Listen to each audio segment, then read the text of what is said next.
September 9th, 1999. In its first 24 hours on American store shelves, one video game console reportedly moved more than $98 million in hardware and software. A launch day record at the time, and it came with a modem in the box. Dial-up internet, built right in, on a machine that cost you $199. A year later, it shipped the first real online console game. One you could play against total strangers scattered across the country from your living room couch. Microsoft's Xbox Live, the thing everyone now credits for online console gaming, wouldn't arrive for another 3 years. And today, the company that built all of this doesn't make consoles at all. So what happened? To understand how it ended, you have to rewind to when Sega was actually winning, and winning big, the early 1990s. The Sega Genesis wasn't some scrappy underdog. It was the cool kid at the lunch table, the console that made Nintendo suddenly look like the thing your little brother played with. Sega ran television ads that literally taunted the competition, ending on a shouted Sega, and the slogan Genesis does what Nintendon't. Sonic the Hedgehog was faster, edgier, and a defiant shade of blue. At its peak, Sega controlled a large chunk of the American console market, and for one glorious window, was genuinely beating Nintendo at the game Nintendo invented. Then Sega started making decisions. First came the add-ons. The Sega CD, a pricey attachment that played games off discs. Then the 32X, a mushroom-shaped lump that bolted onto the Genesis and promised next-generation power on the cheap. What it actually delivered was confusion. Sega's audience fractured into little factions, each owning a slightly different stack of hardware, and almost none of them satisfied with the games. Then in 1995, Sega did something genuinely self-destructive. At a trade show, it announced the Saturn was on sale that very day, months earlier than anyone expected, at a price nobody was ready for, with barely any games finished, and several major retailers it simply hadn't bothered to warn. Stores that got skipped were furious. Developers found the thing a nightmare to build for.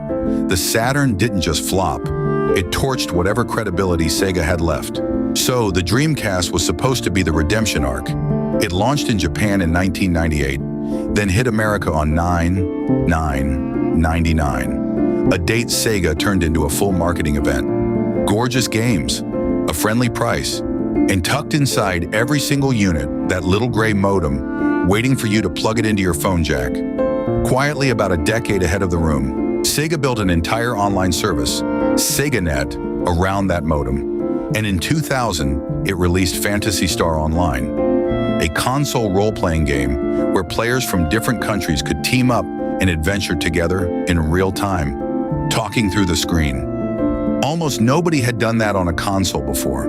Sega was standing in the future, waving both arms, hoping the rest of the industry would hurry up and catch it. So how does a console this far ahead of everyone end up discontinued in roughly 18 months? Here's the part people conveniently skip when they tell this story as a noble little tragedy. Sega won the race to online gaming. It crossed the finish line first, breathing hard, arms up in the air, and then it looked around and realized nobody else had even shown up to the starting line. Being early is not the same thing as being right. Sometimes being early just means being alone in an empty stadium. Because while Sega was busy selling the present, Sony was selling the future, the specific future people were happy to wait for. In 1999, Sony announced the PlayStation 2 with technical numbers that sounded like science fiction, plus one killer feature that had nothing to do with gaming whatsoever. It played DVD movies. Remember, in the year 2000, a standalone DVD player still cost serious money. The PlayStation 2 at $300 was one of the cheapest DVD players you could buy, one that just happened to also play cutting-edge games. So when it launched in America in October 2000, millions of shoppers who might have gambled on a Dreamcast simply waited for Sony instead. And waiting was fatal. Dreamcast sales, red hot out of the gate, stalled against the wall of PlayStation 2 hype. Sega cut the price, then cut it again, eventually selling the console at a loss just to keep it moving. The company was hemorrhaging cash it flatly did not have. Not after the Saturn had already drained the tank. Honestly, the modem was never the mistake. The Dreamcast was a wonderful machine, arguably ahead of its time in every way that mattered. The real damage had been done years before it ever shipped. The Saturn had burned every bridge: retailers, developers, ordinary buyers. So when Sony merely cleared its throat, the entire market bolted for the exit. So in March 2001, Sega did the previously unthinkable. It killed the Dreamcast and walked away from the console hardware business altogether. The same business it had helped define for the better part of 15 years. The machine with the modem in the box, the one that got there first, was finished in about a year and a half.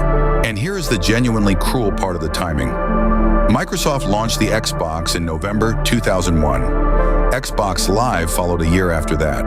Online console gaming, done properly, with a mountain of money behind it, the exact vision Sega had already shipped and buried, now belonged to a company that could afford to be early and simply outlast everyone. But Sega itself didn't die. It reinvented as a pure software company. Sonic the Hedgehog, once the snarling mascot of a bloody console war, now sprints across PlayStations, Xboxes, and Nintendo Switches. Every single platform Sega used to fight tooth and nail. The hardware went away. The games it made never really did. Sega saw online gaming coming and packed it into a $200 box before the rest of us were remotely ready to open it. So that little gray modem wasn't a failure.